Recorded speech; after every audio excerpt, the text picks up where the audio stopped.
राधे राधे। मैं आपकी ब्रज आशा लता जी हूँ। मेरे चैनल पे आप सभी लोगों का फिर से हार्दिक स्वागत है। इस बार मैं आपके सामने एक नई सीरीज़ लेके आ रही हूँ और वो सीरीज़ है ब्रज के रसिक संतों की महिमा, ब्रज के रसिक संतों की जीवनी। तो उसमें आज हमारा जो प्रथम एक हम पार्ट लेने जा रहे हैं वो हमारे आचार्य श्री हित हरिवंश जी महाप्रभु जी के बारे में हम आज कुछ जानकारी लेंगे, उनकी जीवनी के बारे में कुछ समझने का प्रयास करेंगे। उत्तर प्रदेश के सहारनपुर जिले में एक ग्राम है देववन, जहाँ श्री तपन मिश्र के पुत्र ज्योतिष के परम विद्वान यजुर्वेदीय कश्यप गोत्रीय गौड़ ब्राह्मण श्री व्यास मिश्र जी निवास करते थे।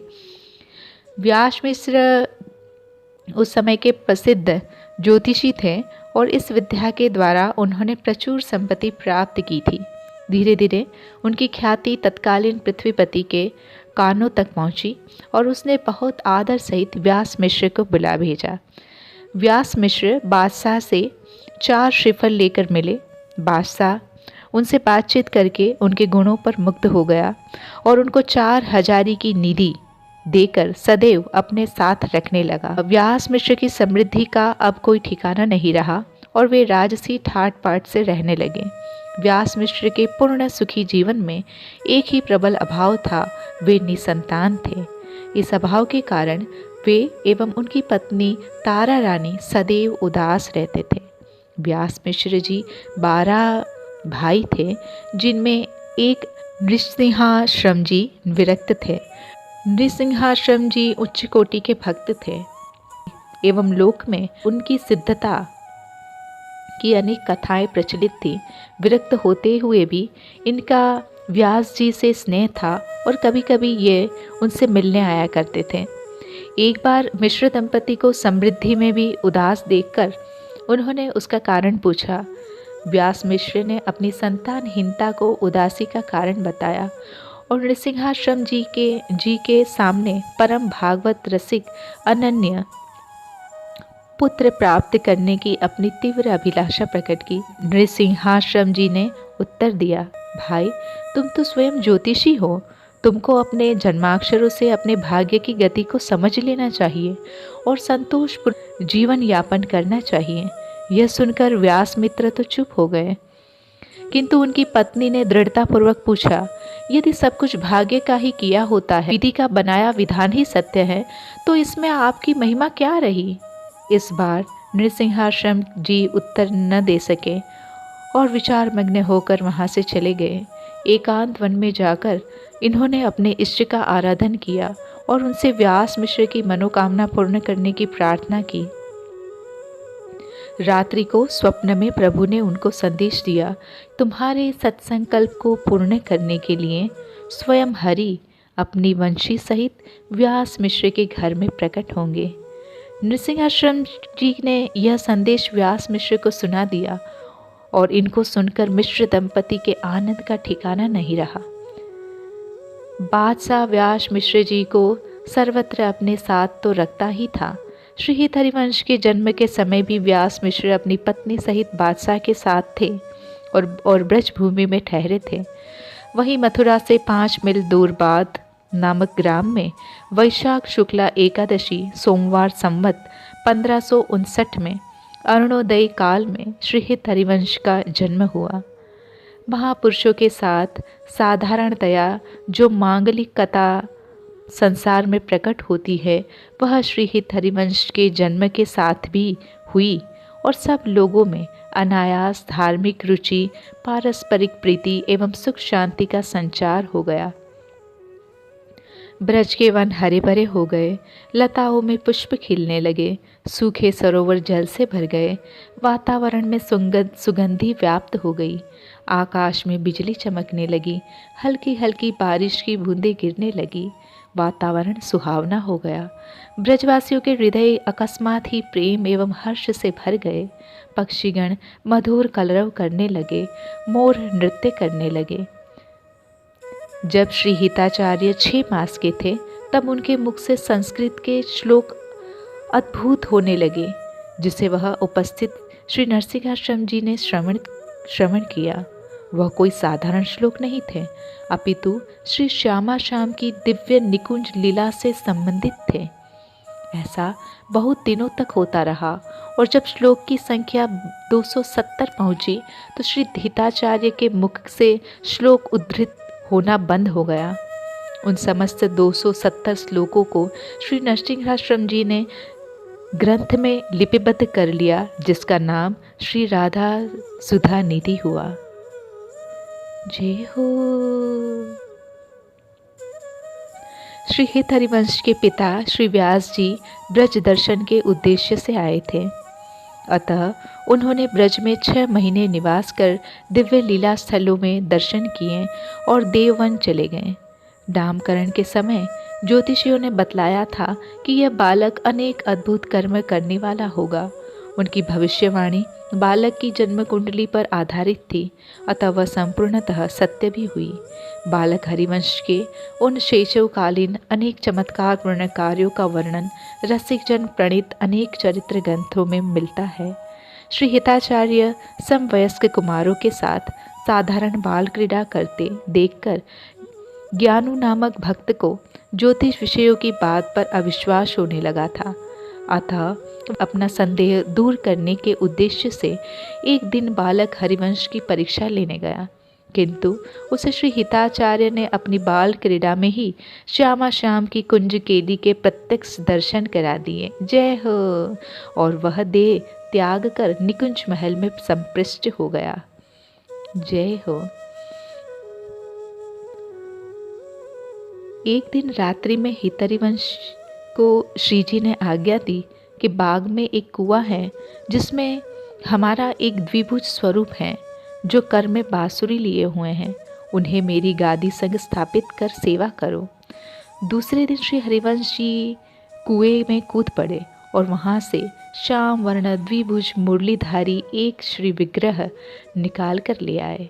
उन्होंने इस विग्रह को श्री राधा रानी की गद्दी के साथ एक नवनिर्मित मंदिर में विराजमान करके विधि निषेध शून्य अपनी मौलिक सेवा पद्धति का शुभारंभ किया। बालक हरिवंश ने उस विग्रह का नाम रंगी लाल रखा, जो अद्यापि देववन नगरस्थ मंदिर में विराजमान है। इस घटना का स्मारक वह कुआं भी हरिवंशचः के नाम से विख्यात आज भी देखा जाता है। यह घटना तब की है जब श्री हिताचार्य की आयु 7 वर्ष की थी। श्री हिताचार्य को किन किन विद्वानों से कब और किन किन शास्त्रों की शिक्षा प्राप्त हुई यह अज्ञात है, किंतु इनके द्वारा विरचित हित 84 और स्फुटक माणी नामक ब्रज भाषा ग्रंथ तथा राधा सुधा निधि एवं यमुनाष्टक जैसी संस्कृत कृतियों से ज्ञात होता है कि उन्हें संस्कृत व्याकरण, साहित्य, संगीत, ज्योतिष तथा श्रुति पुराणादिकों की सर्वोच्च शिक्षा प्राप्त हुई होगी। उनकी चारों कृतियां ही इस तथ्य को प्रमाण बनाती हैं। रसिकों द्वारा विरचित चरित्र ग्रंथों व वाणी ग्रंथों के अनुसार श्री हिताचार्य को उनकी श्रेष्ठ श्री राधा ने मंत्र प्रदान किया था। जय हो। रहो काहू काहू मन ही दिए, मेरे प्राणनाथ श्री श्यामा सफत करो तृण छिए। एक दिन श्री हिताचार्य रात्रि में सो रहे थे, तब श्री राधा ने स्वप्न में आदेश दिया, तुम्हारे घर के सामने जो पीपल का वृक्ष है उसकी सबसे ऊंची डाल पर एक अद्भुत अरुण पत्र है। उसमें हमारा युगल मंत्र है, उसे ग्रहण कर उसका रसिक जनों में प्रकाश करो। इस आदेश को पाकर श्री हिताचार्य ने सुबह उस अरुण पत्र को पीपल वृक्ष की डाल से उतार कर उसका रसिक जनों में प्रकाश किया। जब श्री हिताचार्य देववन में निवास करते थे, तब श्री राधा ने स्वयं प्रकट होकर श्री हिताचार्य को हित छाप प्रदान किया था। तभी से श्री हिताचार्य का नाम हित हरिवंश हो गया। हित का अर्थ है प्रेम। रसमय करे चरित परशंस, जग गुरु विदित श्री हरिवंश।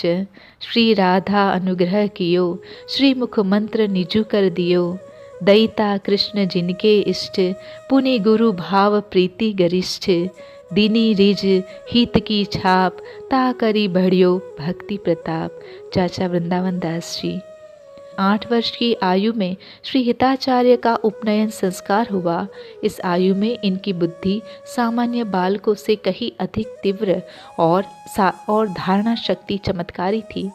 इन्होंने अपने स्नेह और सौजन्य से शेषव में ही अपने चारों ओर अच्छा खासा सखा मंडल स्थापित कर लिया था। इन बाल सखाओं के साथ इनकी क्रीड़ाएं असाधारण होती थी।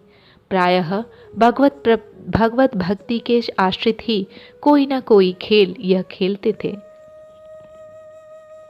ठाकुर जी की सेवा पूजा करने की और भी इनकी नैसर्गिक रुचि थी और इन्होंने महाप्रसाद का महात्म्य शेषों में ही अपने बाल सखाओं के समक्ष वर्णन किया था।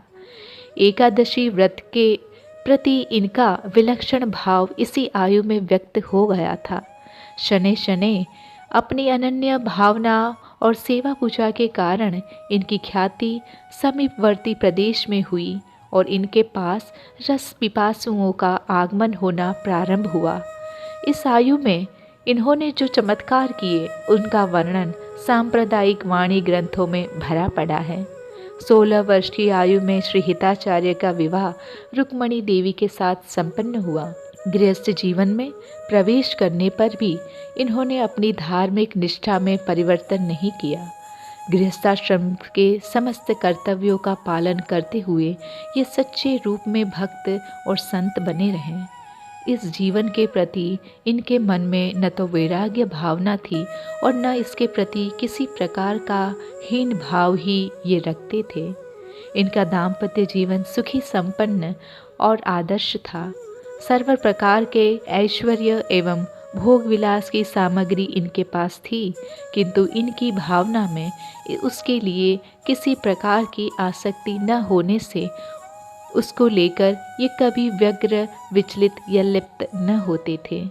श्रीमती रुक्मणी देवी श्री हिताचार्य के एक पुत्री और 3 पुत्र उत्पन्न हुए। ज्येष्ठ पुत्र श्री वनचंद्र सन 1585, द्वितीय पुत्र श्री कृष्णचंद्र जी संवत 1587, तृतीय पुत्र श्री गोपीनाथ जी संवत 1588 तथा पुत्री साहिब दे संमत 1589 में उत्पन्न हुई। श्री हरिवंश जी की माता तारा रानी का 1589 में तथा पिता श्री व्यास मिश्र का निकुंज गमन 1590 में 90 संमत में हुआ।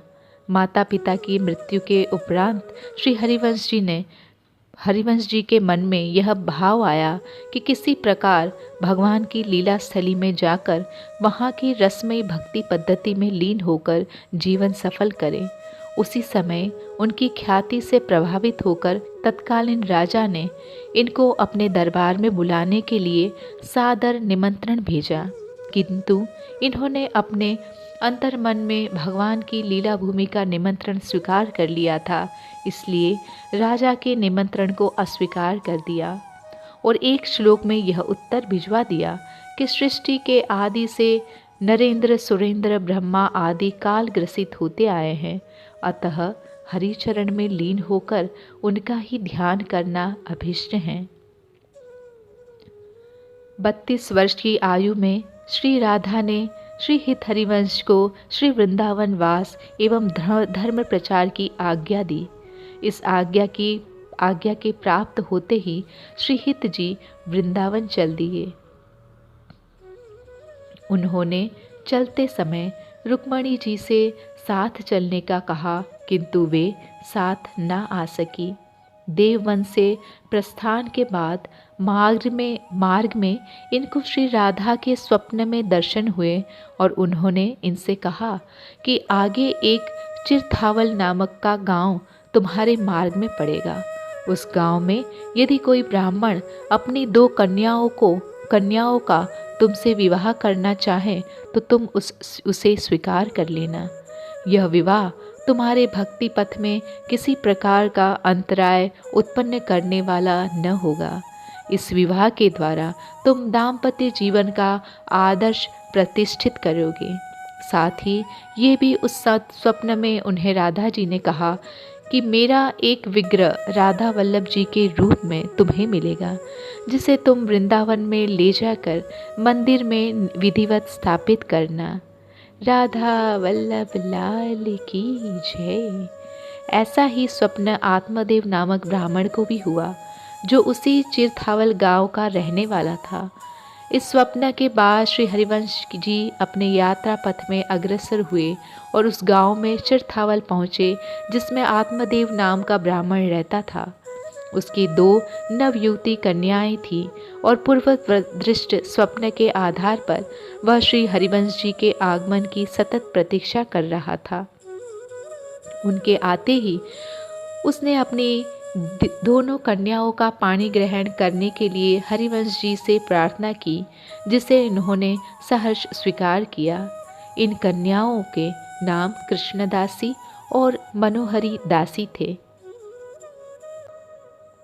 चिरथावल गांव में कुछ समय ठहरकर फिर श्री हरिवंश जी ने अपनी यात्रा प्रारंभ की और संवत 1590 को फाल्गुन की एकादशी को वृंदावन पहुँचे। यहाँ पहुँचने पर मदन टेर नामक स्थान पर विश्राम के लिए डेरा डाला। यह स्थान आज भी वृंदावन में प्रसिद्ध है। वहाँ श्री हिताचार्य ने श्री राधा वल्लभ के लिए लता कुंज निर्माण कर उन्हें स्थापित किया और सेवा प्रारंभ की। जय हो। श्री हिताचार्य जिस समय वृंदावन में आए, उस समय वह लता पुंजाकार दल, फल और फूलों से परिपूर्ण एक सघन कुंज के रूप में था।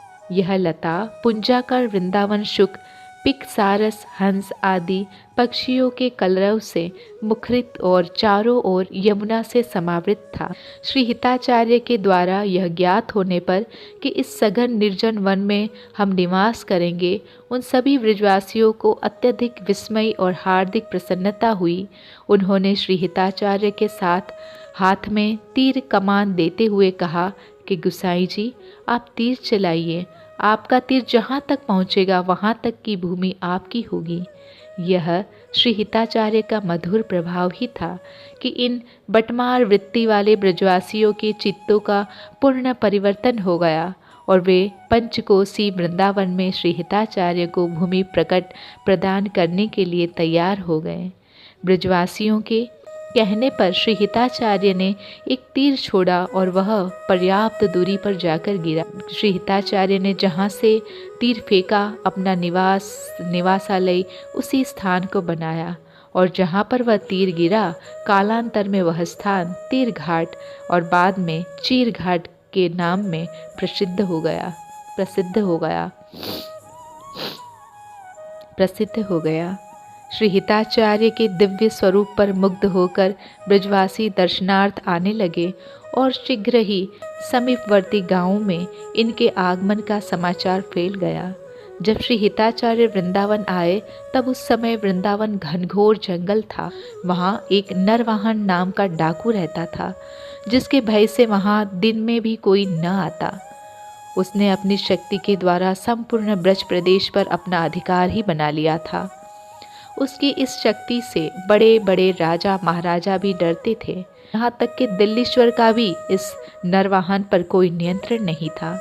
जब नरवाहन को अपने गुप्तचरों द्वारा यह ज्ञात हुआ कि कोई ऐसा चमत्कारी महापुरुष हिंसक जंतुओं से संसेवित निर्जन वन में आया है, उसके मधुर प्रभाव से हिंसक जंतु तथा निर्जन वन के परिसर में बस बटमारों के मन, बुद्धि और चित्त बदल गए हैं और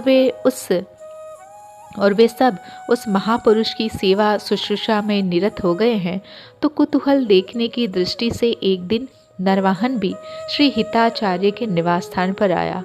उस समय श्री हिताचार्य अपने शिष्यों तथा ब्रजवासियों से समावृत थे और नवल नामक शिष्य के साथ कुछ आलाप संलाप कर रहे थे। उनके संतगण गोकुल, गोवर्धन, नंदगांव और बरसाने में निवास करते थे।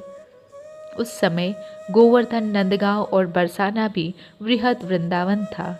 श्री हरिवंश जी ने यहाँ अनेक लीला स्थलियों को प्रकट किया और वृंदावन की सीमा पंचकोशी निर्धारित की। उसी दिन आज भी वृंदावन प्राकट्य उत्सव मनाया जाता है। रहे भोगाव नाव नर बाहन साधु सेवी, लुटी लई नाव जाकी बंदी खाने दियो है। लौड़ी आवे दैन कछु खाए वे को आई दया अति, अकुलाई लई उपाय यह कियो है। बालो राधा वल्लभ औ लेवो हरिवंश नाम, पूछे शिष्य नाम कहो पूछी नाम लियो है।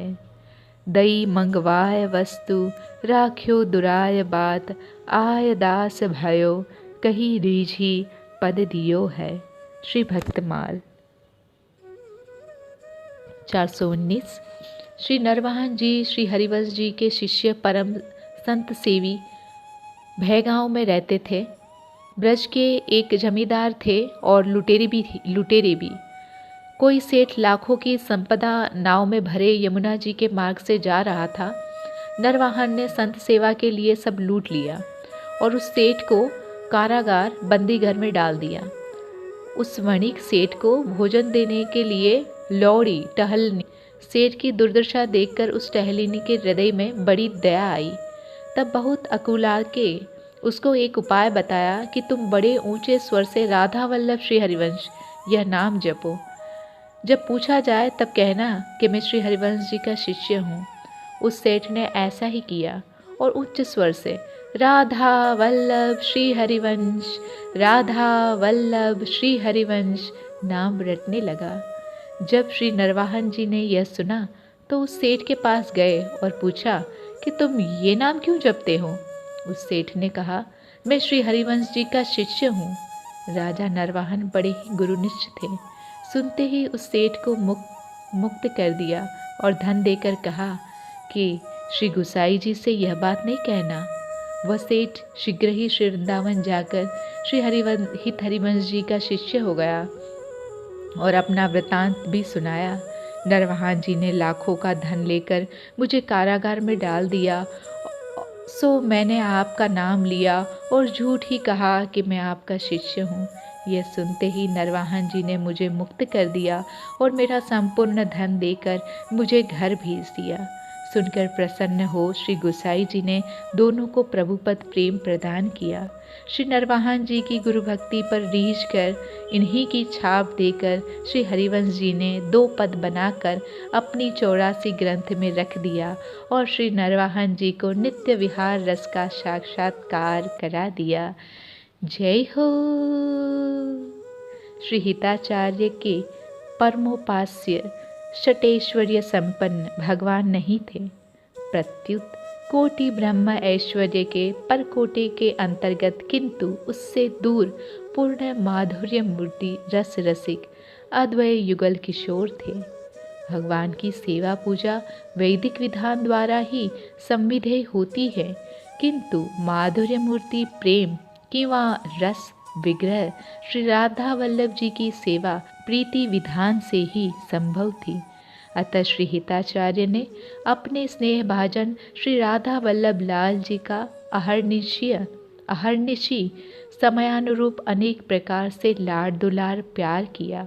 इस लाड़ प्यार को ही उन्होंने 7 भाग और 5 आरती वाली विधि निषेध शून्य अष्टयामी सेवा तथा वर्ष में आने वाले ऋतु उत्सवों वसंत, होली, होरी डोल, जल बिहार, पावस, झूला और आदि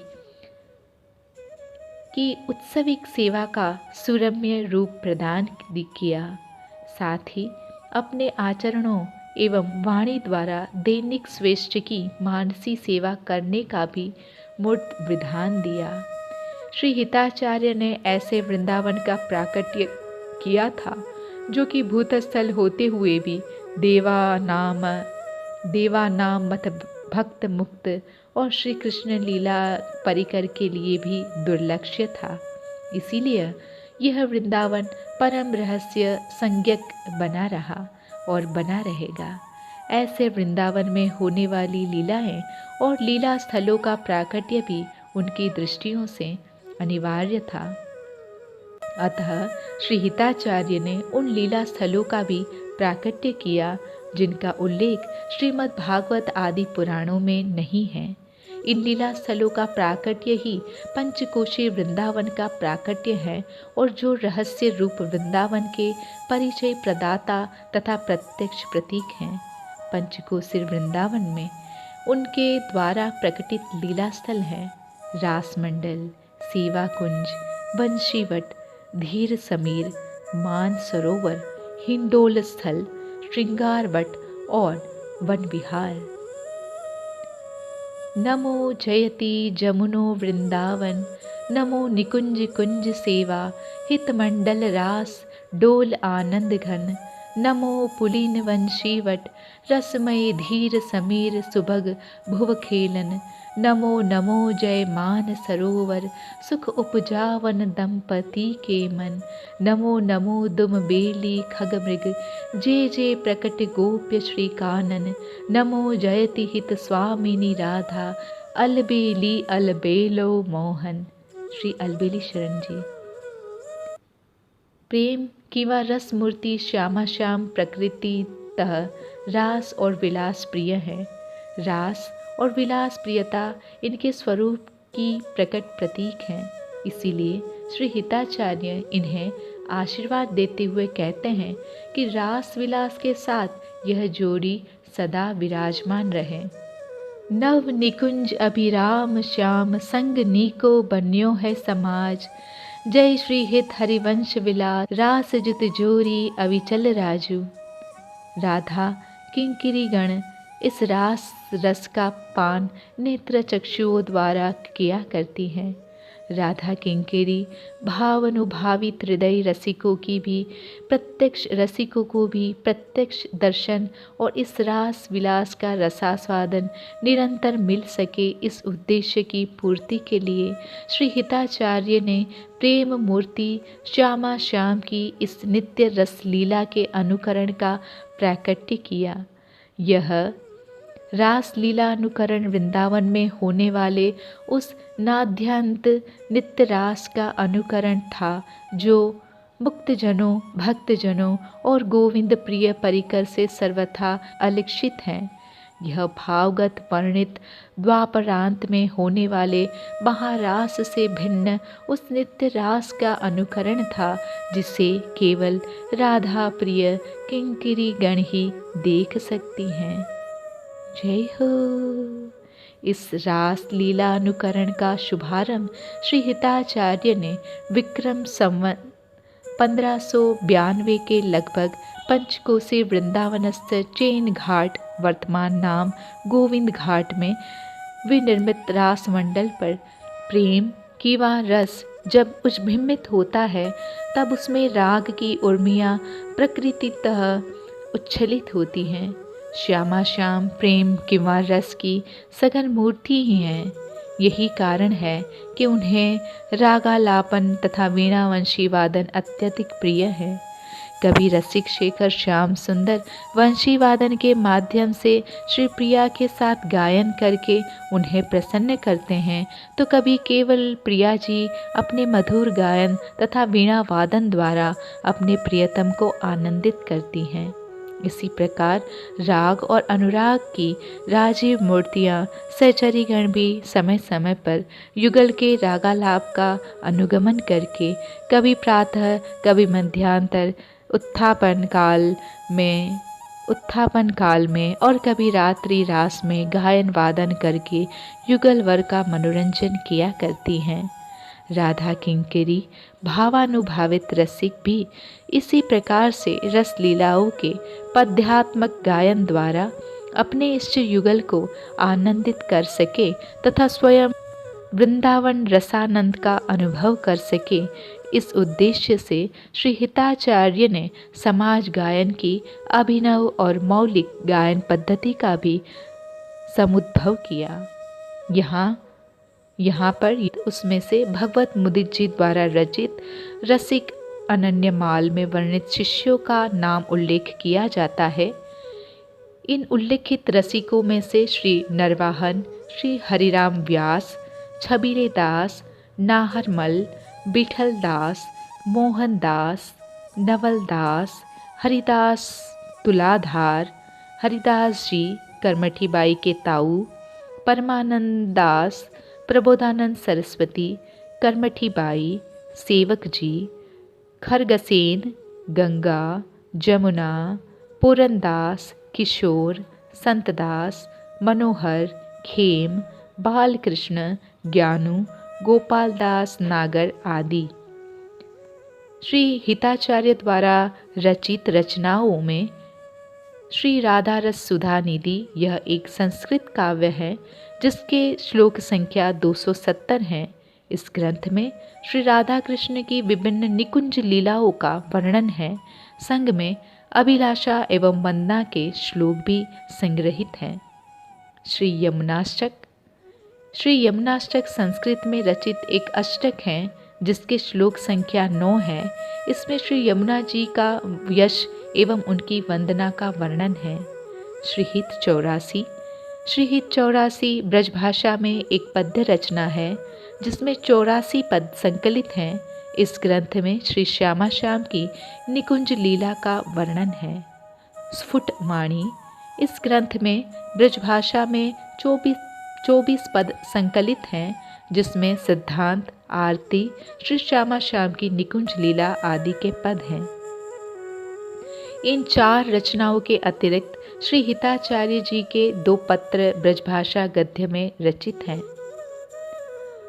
जय कृष्ण जी ने श्री हिताचार्य का निकुंज गमन वर्णन करते हुए लिखा है, श्री यमुना जी के तट पर मानसरोवर के निकट भांडिरवट है। कुसुमित ललित लतिकाओं से रमणीय इस वन स्थली में भंवरनी भवन नामक एक निवृत्त निकुंज है। इस निकुंज में श्यामा श्याम रति रस विहार किया करते हैं।